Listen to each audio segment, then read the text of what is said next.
Shalom Bapak Ibu, terima kasih buat kepercayaannya saya boleh melayani di tempat ini. Ya, dan tema firman Tuhan hari ini adalah iman yang berfungsi. Saudara, kita ini percaya kepada Tuhan, kita mengikuti Tuhan, ya bukan karena kita sudah melihat Tuhan. Ada yang sudah pernah ketemu Tuhan Yesus di sini face to face, melihat Yesus? Seperti pada murid-muridnya dulu di Israel, enggak ada kan? Yang belum pernah lihat Tuhan Yesus angkat tangan. Yang sudah pernah lihat, karena masih ada yang enggak angkat tangan, yang bingung angkat kaki.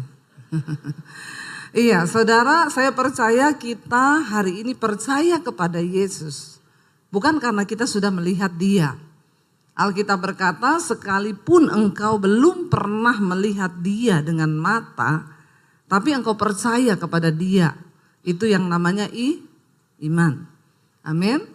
Ya, kita beriman kepada Tuhan bukan karena kita sudah melihat Dia, tapi karena kita percaya bahwa Yesus adalah Tuhan dan Juru Selamat. Kita baca dulu ayat yang ke Ibrani 11, ayat yang pertama mulai, saudara. Ya, jadi sayang kalau kita ini punya iman tapi iman itu mati dan tidak berfungsi. Dan itu yang saya lihat banyak dalam kehidupan orang Kristen. Mereka setiap hari duduk di gereja, ya, tapi iman itu tidak berfungsi sama sekali. Ketika menghadapi masalah mereka stres, ketika menghadapi pergumulan mereka tertekan, ya bahkan banyak yang terlilit dengan pinjol. Ya, karena imannya mati, saudara. Ibrani 11 ayat yang pertama firman Tuhan berkata begini, iman adalah dasar dari segala sesuatu yang kita harapkan dan bukti dari segala sesuatu yang tidak kita lihat. Sekali lagi kita baca bersama 1, 2, 3. Iman adalah dasar dari segala sesuatu yang kita harapkan dan bukti dari segala sesuatu yang tidak kita lihat. Jadi iman ini luar biasa karena dalam iman ada dua unsur, harapan dan bukti. Ya, ini susah. Tapi kalau kita sudah mengerti dan mempraktekannya, ini luar biasa, saudara. Di dalam iman ada harapan kita, tapi dalam iman juga ada bukti yang belum kita lihat. Tapi kita percaya. Karena itu ya susah-susah gampang memang. Kita lompat Ibrani 11 ayat yang ke-6, saudara. Baca bersama Ibrani 11 ayat yang ke-6. 1, 2, 3. Tetapi tanpa iman tidak mungkin orang berkenan kepada Allah. Sebab barang siapa berpaling kepada Allah, ia harus percaya bahwa Allah ada dan bahwa Allah memberi upah kepada orang yang sungguh-sungguh mencari Dia. Ayat ini jelas sekali berkata, tetapi tanpa iman, ya, tanpa iman tidak mungkin orang itu berkenan kepada Allah. Ya, tanpa iman. Nah, iman yang bagaimana, saudara? Ya, dikatakan sebab barang siapa yang berpaling kepada Allah, melihat kepada Tuhan, percaya kepada Tuhan, dia harus percaya bahwa Allah itu ada. Lucu ayat ini. Dikatakan tanpa iman tidak mungkin orang berkenan kepada Allah.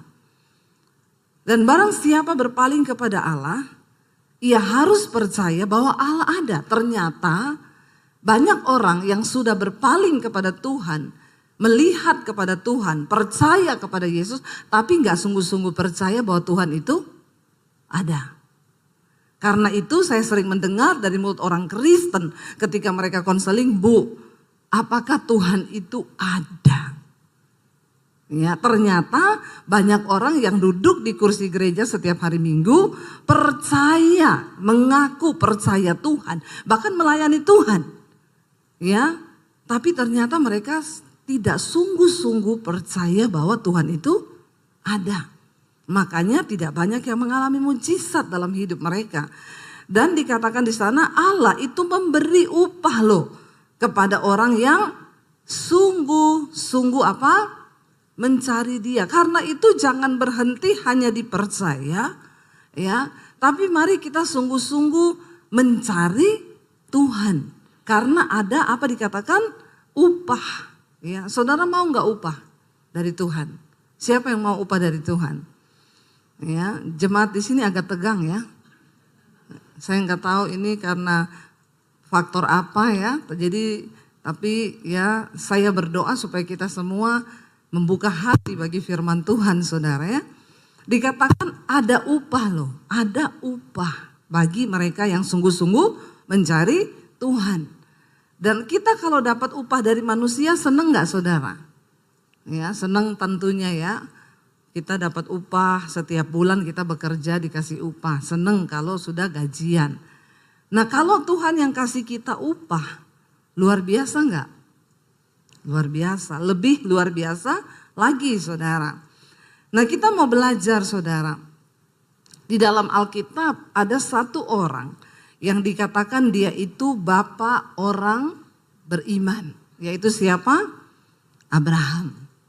Kenapa Abraham dikatakan sebagai bapak orang beriman? Tentunya karena imannya sudah teruji. Amin. Kita nggak bisa dikatakan beriman, percaya kepada Tuhan kalau iman kita belum diuji. Ya. Saya yakin saudara semua pasti punya pengalaman ujian iman. Ya, saya yakin orang yang mengaku percaya Tuhan itu harus mengalami pengalaman ujian iman. Kalau saudara belum mengalami, saya doakan supaya diuji. Amin. Ya, harus saudara. Karena tanpa ujian iman kita tidak mungkin terbukti, ya. Dikatakan di sana Abraham itu bapak orang beriman. Kalau kita baca Ibrani 11, kenapa dikatakan ayat yang ke-8 sampai ayat yang ke-11? Kenapa Abraham itu dikatakan bapak orang beriman? Ibrani 8 ayat 11, Ibrani 11 ayat yang ke-8 saudara. Firman Tuhan berkata di sana begini saudara, karena iman apa? Abraham taat. Ya, sampai di sini dulu. Karena iman Abraham taat. Ternyata tidak mungkin kita taat sama Tuhan tanpa iman. Sebaliknya iman tanpa ketaatan itu kosong.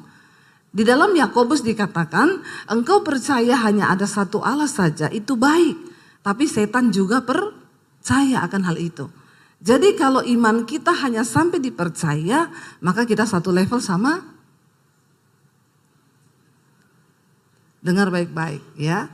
Yakobus berkata, engkau percaya hanya ada satu Allah saja, itu baik. Tapi setan juga percaya akan hal itu.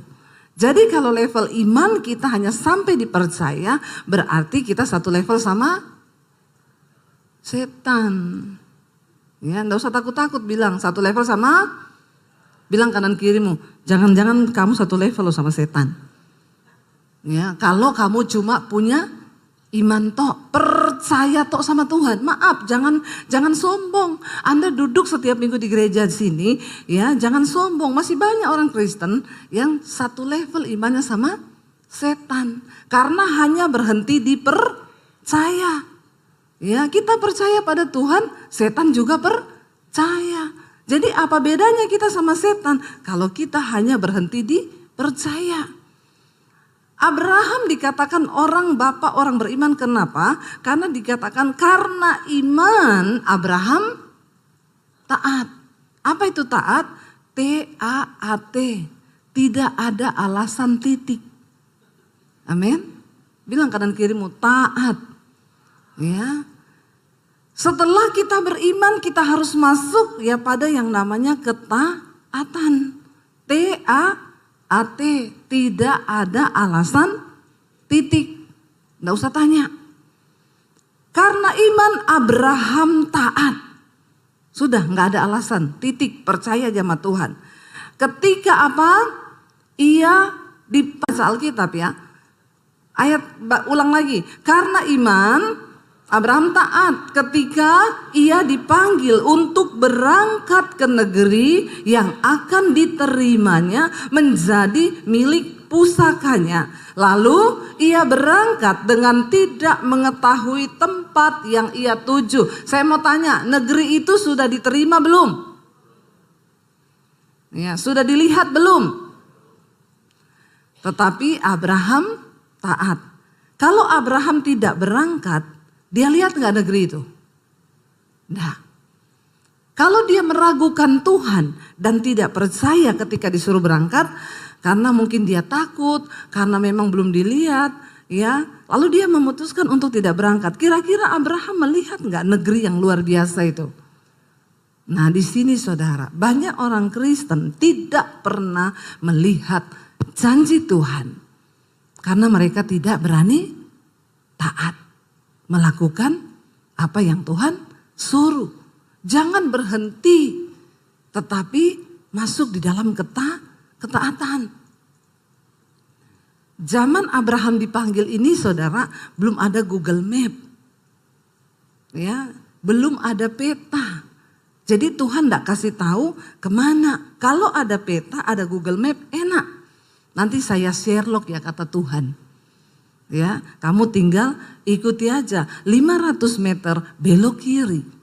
Ya, 1000 meter belok kanan. Ya, di depan ada polisi. Kan enak ya dikasih tahu sekarang ya. Google Map itu pokoknya maha tahu saudara. Ya, tetapi persoalannya ketika zaman Abraham belum ada peta, belum ada Google Map. Apa yang menjadi dasar dia memperoleh janji Tuhan? Karena iman. Karena imannya hidup. Orang Kristen sekarang banyak imannya mati. Ya, bahkan mungkin tidak mati, tapi sekarat, nggak hidup, nggak mati. Imannya setengah mati. Orang yang punya iman setengah mati tidak mungkin bisa melihat janji Tuhan. Karena kau berhenti dipercaya. Ya, tapi orang Kristen tuh kalau nyanyi itu doa luar biasa. Aku percaya pintu-pintu surga terbuka. Kayak iya oh. Ya, setan yang dengar juga ketawa saudara ya.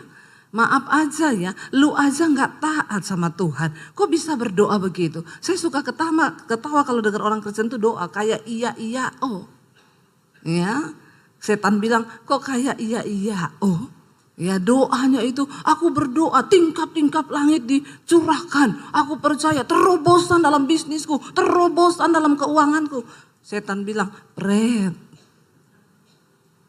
kalau kau berhenti hanya dipercaya, tidak ada ketaatan pada firman, maka imanmu itu tidak mungkin berfungsi, tidak mungkin hidup." Dikatakan karena iman lalu berangkatlah Abraham ke negeri yang tidak diketahui. Dia pergi ke tempat yang dia tidak tahu. Ikut Tuhan itu ngeri-ngeri sedap. Kita seringkali dibawa ke tempat-tempat yang nggak kita tahu di sana ada apa. Memang uji nyali saudara. Ikut Tuhan itu uji nyali. Seringkali kita dibawa ke tempat-tempat yang kita tidak mau, yang kita tidak inginkan. Abraham, dia bisa saja memilih, saya sudah enak di sini.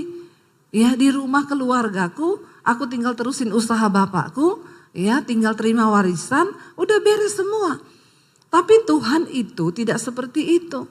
Tuhan ingin engkau mengalami dia secara pribadi. Supaya engkau bisa cerita bahwa kau punya Tuhan yang hidup. Amin. Ya, ada yang bilang, memang Bu orang kaya-kaya itu sombong. Jangan salah, miskin sombong juga banyak. Ya, bukan cuma kaya yang sombong, miskin. Artinya apa saudara? Memang semua manusia terlahir dengan sifat sombong. Tapi Alkitab berkata Tuhan menentang orang yang sombong. Tapi dia mengasihi orang yang rendah hati. Bagaimana kita bisa rendah hati? Harus dihancurkan. Bilang kanan kirimu, gak usah sombong. Ya, jangan sombong, tapi harus mau dibentuk Tuhan. Saya doakan nih yang masih sombong-sombong biar dihancurkan Tuhan. Ikut Yesus itu tidak enak. Kalau kau bilang ikut Yesus itu enak, berarti kau belum sungguh-sungguh ikut Yesus. Orang yang sungguh-sungguh ikut Kristus, ikut Tuhan itu akan berkata, tidak enak. Kenapa? Ada daging yang harus dihancurkan. Ada ego yang harus dimatikan. Ada kesombongan yang harus direndahkan. Dan ikut Tuhan itu tidak enak. Orang memperlakukan kita tidak adil. Kau tidak boleh balas. Enak enggak?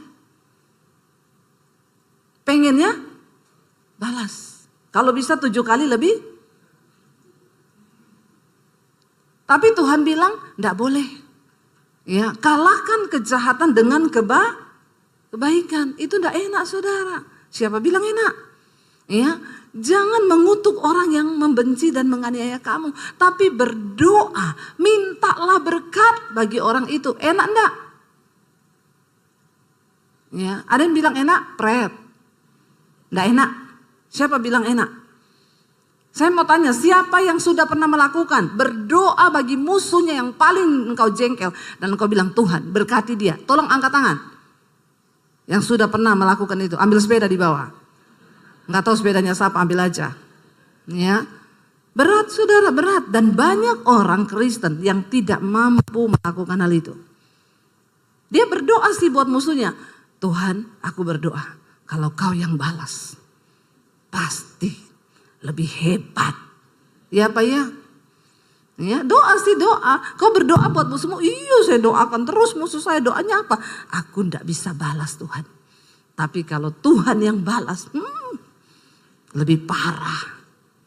Bertobat. Ndak enak ikut Tuhan itu, ndak enak. Iman itu kalau saya gambarkan, selalu saya bilang seperti roket. Roket itu kalau diarahkan, diluncurkan keluar angkasa, dia harus full power dari bawah. Karena dia harus melawan gaya gravitasi bumi, atmosfer bumi. Tapi ketika dia sudah menembus atmosfer bumi, dia gak perlu power lagi. Dia tinggal melayang, mengorbit, mengudara, melakukan tugasnya. Tapi memang banyak roket yang tidak kuat, sehingga meledak di udara. Kekristenan seperti itu. Kalau kau mau mencapai perkenanan Tuhan, ya kau harus full power. Mencari Tuhan. Tidak enak. Bahkan banyak yang akhirnya meledak. Kepahitan, kecewa, meninggalkan Tuhan, ya, menyangkal Yesus banyak. Ya, tapi kalau kau sudah mencapai perkenanan Tuhan, itu enak saudara. Abraham ketika dipanggil meninggalkan keluarganya itu tidak enak. Banyak pemikiran, apalagi dia seorang pria, bapak, kepala keluarga. Dia kan berpikir, gila ya saya udah hidup enak di sini. Saya sudah punya ternak, kekayaan, nyaman, aman. Karena semua manusia itu menyukai zona nyaman. Dan musuh terbesar iman adalah zona nyaman. Kesulitan yang kau hadapi hari ini bisa jadi menjadi anak tangga. Tuhan sedang membawamu kepada level iman yang berikutnya. Katakan, amin. Jangan mudah menyerah. Jalani bersama Tuhan. Saya berbicara di sini bukan teori. Karena saya sudah melihat bagaimana mujizat dan kuasa Tuhan itu dalam hidup saya. Perjalanan hidup saya dilempar, dibuang dari keluarga itu saya lulus SMA loh saudara. Makanya saya bilang sama anak-anak saya yang sekarang ini Gen Z. Saya suka bilang mereka itu Gen Z. Biar agak-agak ada power gitu ya. Gen Z itu kan menghidupkan. Generasi hari-hari itu generasi yang rapuh. Ya, dikit-dikit tertekan. Ya, saya kemarin ketemu saudara teman saya di Semarang. Bu, ya generasi hari ini tuh Bu, dapat gaji, komisi 1 kali gaji loh Bu. Tertekan di tempat pekerjaan, dia keluar. Saya tanya, sekarang kamu kerja apa? Enggak kerja Om. Terus kamu ngapain? Ya enggak ngapa-ngapa. Aku lebih menikmati hidup kayak gini. Agak gila enggak generasi sekarang ini? Ya, makanya orang tua hati-hati. Memang mereka dibesarkan dengan ya dunia sosial media di mana mereka tuntutan gayanya itu ya udah selangit saudara, padahal nggak ada duit. Gaya toh itu, ya daya juangnya nggak ada. Saya sering bilang sama anak-anak saya, mami seumuran kamu ini dulu, mami udah keluar dari rumah loh, tanpa orang tua yang menopang, cuma bersama Tuhan. Saya selalu kasih ikat sama mereka, makanya anak-anak saya didik keras. Dari SD, SMP, SMA naik Gojek sekolah. Ya, hujan loh mam, enggak apa-apa. Hujan enggak mati. Berangkat sana. Ya, biarin. Ya, mereka harus mengalami proses hidup yang berat. Enggak pakai pembantu di rumah, kamu cuci baju sendiri. Bajumu kotor, kamu enggak pakai baju bersih ke sekolah. Orang tua sekarang salah didik semua anaknya. Dari kecil udah dimanja, makanya makin hancurlah generasi kita ini. Udah gak dibawa ke Tuhan, ya semua serba dikasih, jadi hancur saudara. Nilai juangnya gak ada. Saya mengalami Tuhan itu, berproses dengan Tuhan itu luar biasa. Orang bertanya, kenapa ibu itu punya iman yang begitu hari ini luar biasa? Saya bilang, ya karena proses yang berat. Semakin berat proses hidupmu, semakin kuat imanmu. Makanya jangan mau yang gak mudah-mudah. Bersama Tuhan, hadapi saudara. Ya. Lalu di sana dikatakan Abraham melangkah, lalu dia pergi ke negeri yang dia nggak tahu ada di mana. Yang dia nggak tahu itu di mana. Dia pergi, berangkat dia dengan tidak mengetahui tempat yang dia tuju. Ya. Lalu bagaimana Abraham bisa tahu tempat itu? Alkitab berkata setiap kali dia berhenti di satu tempat, Abraham mendirikan mezbah. Dia mencari Tuhan. Karena Tuhan menjadi Google Map-nya dia. Ya. Setiap kali dia berhenti, Tuhan aku gak tahu mau kemana. Dia mendirikan mezbah lalu Tuhan kasih arah. Kamu jalan ke timur, nanti belok kanan, belok kiri. Orang Kristen sekarang bahkan sudah gak bisa dengar suara Tuhan. Ya, banyak yang bilang, Bu dengar suara Tuhan. Bagaimana caranya ya? Saya gak bisa tuh dengar suara Tuhan. Mari kita bertobat saudara. Lalu dikatakan di sana saudara, karena iman, ayat yang ke-9, ia diam di tanah yang dijanjikan itu, seolah-olah di suatu tanah asing, dan dikatakan di situ ia tinggal di kemah dengan Ishak dan Yakub yang turut menjadi ahli waris janji yang satu itu. Sebab ia menanti-nantikan kota yang mempunyai dasar, yang direncanakan dan dibangun oleh Allah. Saya mau tanya, berdiam di tanah asing yang dia tidak tahu, dia baru di situ. Dan zaman itu saudara belum seperti sekarang.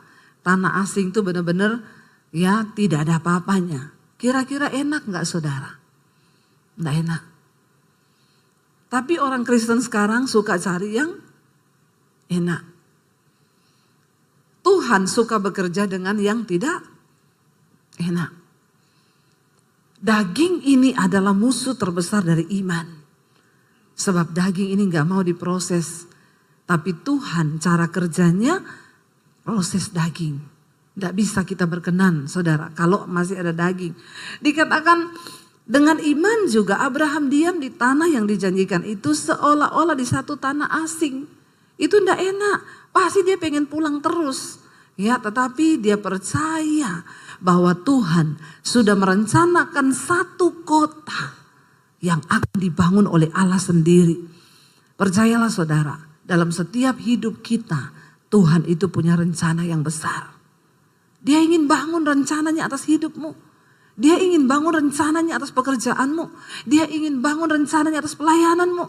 Dia ingin bangun rencananya atas anak-anak kita. Dia ingin bangun sesuatu yang besar dalam hidup kita. Sebab kita punya Tuhan yang besar. Rencananya itu besar. Tapi kenapa tidak terjadi? Karena kita gak mau bayar harga. Kita gak suka dengan ketidaknyamanan. Kita suka dengan kenyamanan. Dan kita gak mau taat. Karena yang menurut kita itu tidak enak. Tapi tidak ada saudara janji Tuhan yang didapatkan dengan begitu saja. Kenapa nama-nama tercatat di Alkitab? Yusuf, Daud, Paulus. Karena mereka adalah orang-orang yang membuktikan perjuangan iman mereka. Dan mereka keluar sebagai pemenang-pemenang. Enggak ada cerita Alkitab yang enak. Ya, tidak ditulis begini, maka mimpilah Yusuf. Ketika Tuhan memberi mimpi kepada Yusuf, Tuhan akhirnya Yusuf cerita kepada saudara-saudaranya. Lalu saudara-saudaranya akan membunuh Yusuf. Lalu Tuhan kutuk saudara-saudaranya mati semua. Begitu ceritanya? Kagak. Ceritanya saudara-saudaranya ambil Yusuf, mereka mau bunuh, mereka ikat, lalu mereka buang ke sumur. Kok kelihatannya rencana Tuhan begitu ya? Kok kelihatannya Tuhan jahat ya? Kok kelihatannya orang yang berkenan kepada Tuhan itu seolah-olah disiksa, dianiaya, direndahkan. Ya, sebab tidak pernah akan ada kemuliaan tanpa salib. Ya kan bisa Tuhan bikin ketika keluarganya mau bunuh dia, tiba-tiba halilintar datang, lalu menyambar keluarganya mati semua. Kan kita lebih suka ya nonton yang kayak begitu, ya Pak ya? Ya kita banyak nonton film yang selalu pemeran utamanya itu menang, ya. Tapi Tuhan cara kerjanya nggak begitu. Dan yang masalah di sini Tuhan nggak kasih tahu sama Yusuf tentang rencananya. Tuhan cuma kasih dia mimpi. Coba kalau Tuhan kasih tahu sama Yusuf, Yusuf tenang, aku akan kasih kau mimpi. Nanti ketika kau cerita mimpi itu, keluargamu iri, lalu mereka mau bunuh kau. Tapi tidak usah takut, nanti kau akan dibuang ke sumur, lalu akan ada saudagar yang ambil kau dari sumur. Lalu dia bawa kau ke Mesir, sampai di Mesir nanti kau jadi budaknya. Lalu kau akan diangkat di rumah Potifar. Setelah itu istri Potifar akan ganggu kau. Tapi tenang Yusuf, memang kau akan dipenjara. Tapi justru di penjara itulah kau akan ketemu dengan pencampur minuman raja, karena penjara akan menjadi jalan bagimu untuk bisa masuk ke istana Raja Fir'aun. Tuhan kasih tahu gitu enggak? Kalau dikasih bocoran enak enggak? Enak tuh. Oh Yusuf akan yes. Kapan aku di penjara ya? Kapan ya? Kok belum ya? Kok belum difitnah ya? Kok belum digoda ya sama istri Potifar? Itu yang namanya iman. Percaya saja bahwa apa yang Tuhan buat di hidup kita itu indah. Masalahnya memang di sini Tuhan sama manusia itu beda tipis. Tuhan maha tahu, manusia sok. Bilang kanan kirimu, jangan sok tahu. Ya, wes ini nggak enak nih, males saya, nggak mau saya jalani. Kenapa? Nggak enak. Tuhan itu suka yang tidak enak.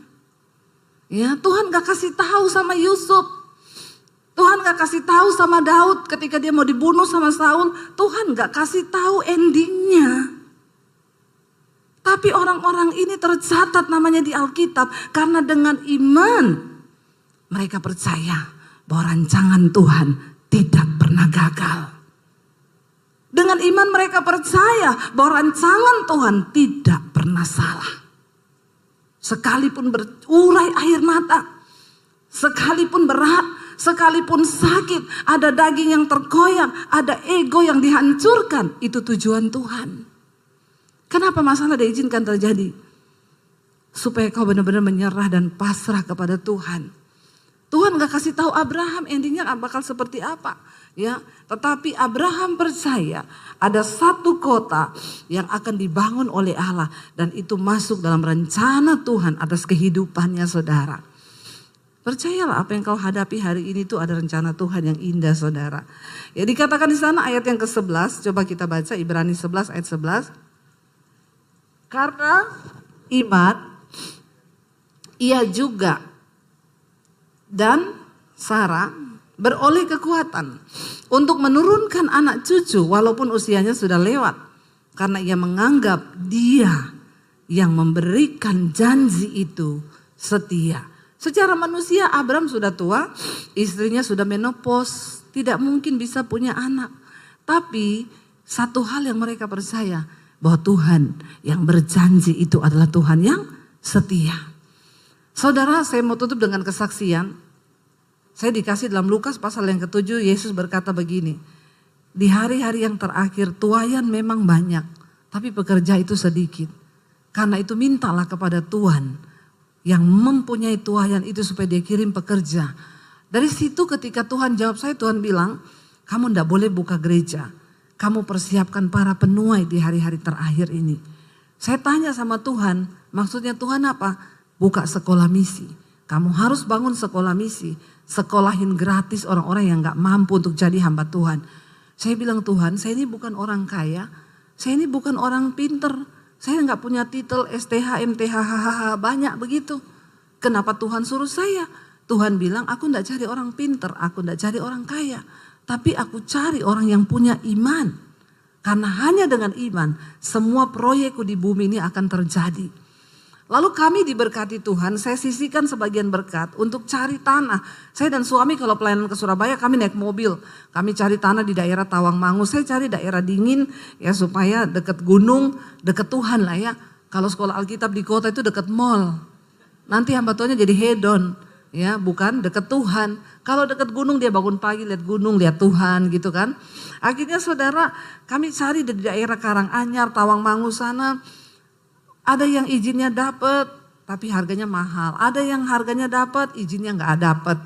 Lalu saya bilang sama Tuhan, Tuhan aku sudah melangkah dan aku mau taat mendengar suaramu loh. Walaupun berat. Tapi kenyataannya begini Tuhan, terserah Tuhan. Tiba-tiba ada seorang bapak telepon, Bu Debbie saya jemaat ibu di YouTube. Saya dengar ibu mau bikin sekolah misi, iya. Saya punya tanah 4.500 di bawah gunung Bu. Tapi di daerah Bandungan, di Semarang. Kalau ibu mau coba ibu pergi lihat. Saya pergi lihat saudara, dingin di bawah gunung. Bangun pagi langsung lihat gunung di sini, balik belakang lihat gunung. Wah deket Tuhan ini. Ya, cocok ini. Iya Pak, saya cocok Pak. Oke kalau ibu cocok, tanda tangan di depan notaris, diserahkan tanah itu. Ya, saya pikirnya tadi paling bangun 500 juta sampai 1 miliar lah. Setelah itu ada orang datang, Bu saya pemborong. Ya saya juga jemaat ibu di YouTube. Saya nanti yang borong, ibu gak usah bayar saya. Bu saya yang bagian desain, saya mau gambar, ibu gak usah bayar saya. Digambarlah saudara. Begitu selesai, saya lihat nilainya. Ya, saudara. Saya bilang, hah? Nggak salah ini? Enggak Bu, sekarang apa-apa mahal. Apalagi habis pandemi. Lalu timbullah pikiran manusia saya bilang sama suami. Udah, oke Pak, saya oke gambarnya. Gampang lah gampang kalau saya siaran di YouTube, kasih nomor rekening di situ. Jalan-jalan nomor rekeningnya muter-muter kan. Ya saudara, pembangunan sekolah misi sudah dimulai, saudara bisa menabur ke rekening ini. Ya, suruh jalan-jalan tuh nomor rekening, muter-muter sampai orang pusing lihatnya kan. Ya, lalu suami satu saat tanya, mana nomor rekening yang mau ditaruh? Saya sudah mau tayangkan ini. Saya bilang tunggu saya tanya Tuhan lagi deh.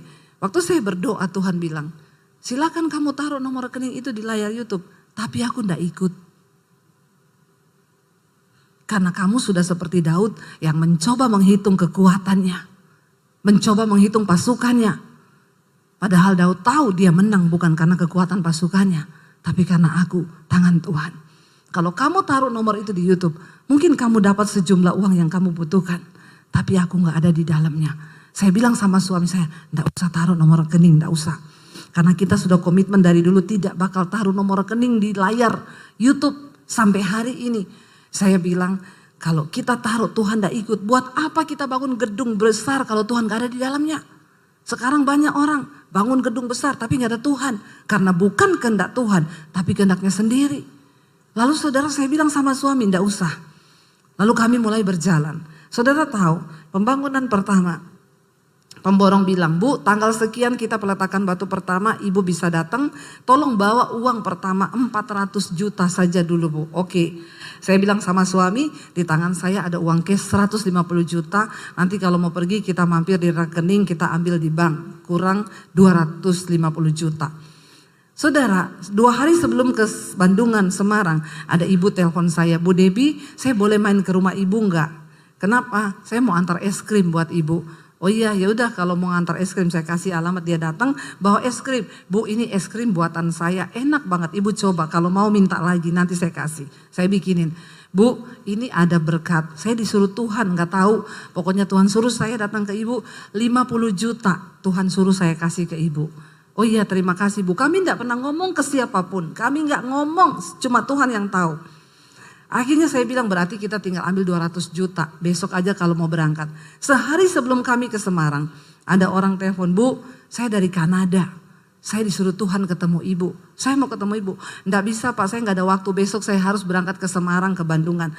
Please Bu, di dekat rumah ibu aja lah, ketemu di Starbucks apa di mana, sebentar aja penting. Kami ketemu, akhirnya saya kasih waktu, oke ketemu.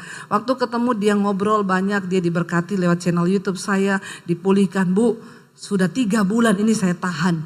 Tuhan suruh saya kasih berkat ini sama ibu. Ini ada uang 200 juta. Saya nggak tahu Tuhan mau suruh apa, tapi ini Tuhan suruh saya kasih. Jadi saudara, saya akhirnya hari itu benar-benar membawa uang ke sana peletakan batu pertama 400 juta. Dan Tuhan tuh bilang begini, kalau kamu taruh nomor rekeningmu di YouTube, kamu nggak akan lihat hal ini terjadi. Saudara tahu waktu pembangunan orang WA saya, Bu saya dengar sudah mulai pembangunan, saya boleh sumbang material gini-gini, hubungi nomor pemborong saya. Ini nomornya silakan tanya alamatnya. Bu, saya dari pabrik cat, mau sumbang cat, apa yang dibutuhkan? Hubungi nomor pemborong saya. Tanya dia alamatnya di mana. Saya nggak pernah tahu orang-orang itu siapa. Dan saya tidak mau tahu. Saya nggak mau iman saya bergantung kepada manusia. Tiba-tiba saudara dari sini telepon, dari sini pabrik kasur. Bu, saya yang punya pabrik kasur. Ibu butuh kasur berapa? Nanti saya siapin. Oh iya, ini alamatnya, dikirim aja ke sana. Furniture, saudara. Bu, saya pabrik furniture. Saya mau sumbang semua furniture yang ibu butuhkan. Saya bilang, oh iya nanti boleh kirim ke alamat sini. Waktu sudah mau jalan. Peserta pertama itu 30 anak saudara. Dan semua rata-rata memang tidak mampu. Jadi kami yang harus menanggung. Untuk tiket mereka datang dari Papua, dari NTT, dari Ambon, dari mana-mana saudara. Ya, tapi Tuhan tuh luar biasa. Waktu staf saya di sekolah bilang, Bu, kita meeting sebentar. Saya mau kasih tahu ibu, pengeluaran setiap bulan untuk 30 anak itu sekian ratus juta. Saya lihat, ih banyak juga ya. Iya Bu, mereka makan 3 kali. Dan ini orang luar pulau, makannya banyak. Ya. Lalu saudara, ya sudahlah, ya jalan dengan iman. Saudara tahu ketika berjalan, saya nggak tahu. Pabrik tahu, Bu, saya tiap 2 minggu sekali kirim tahu. Pabrik tempe, Bu, saya setiap kali 2 minggu sekali kirim tempe. Bu, saya yang punya peternakan ayam, setiap 2 minggu sekali saya kirim telur ayam itu 2 peti. Ya, sayur datang, semua datang. Sampai kadang kita kelabakan harus bagi ke panti asuhan karena takut busuk saudara. Beras berkelimpahan. Sampai hari ini kemarin saya baru pulang dari Bandungan peresmian untuk angkatan kedua. Sudah lulus angkatan yang pertama, sekarang masuk angkatan yang kedua. Saya cuma mau bilang sama saudara, saya tidak berteori. Tuhan yang Abraham sembah, Tuhan yang saya sembah, Tuhan yang saudara sembah, Tuhan yang sama. Kalau hari ini pelayanan kami bisa menjadi dampak yang begitu Tuhan pakai dengan luar biasa, itu bukan karena saya hebat. Karena Tuhan kita Tuhan yang hebat. Amin saudara. Mari kita bangkit berdiri bersama.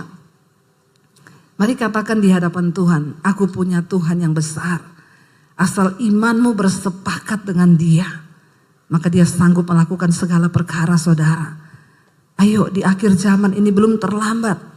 Goal dari kekristenan, waktu hidupmu itu berdampak bagi banyak orang. Bukan waktu engkau sukses bagi dirimu sendiri. Angkat imanmu hari ini, katakan di hadapan Tuhan. Aku punya Tuhan yang besar, yang sanggup melakukan segala perkara. Aku punya Tuhan yang besar, yang telah berjanji dan sanggup menggenapi. Bilang pada Tuhan, imanku bersepakat, percaya kuasanya, ku terima kemenangan. Lebih lagi angkat tanganmu di hadapan Tuhan.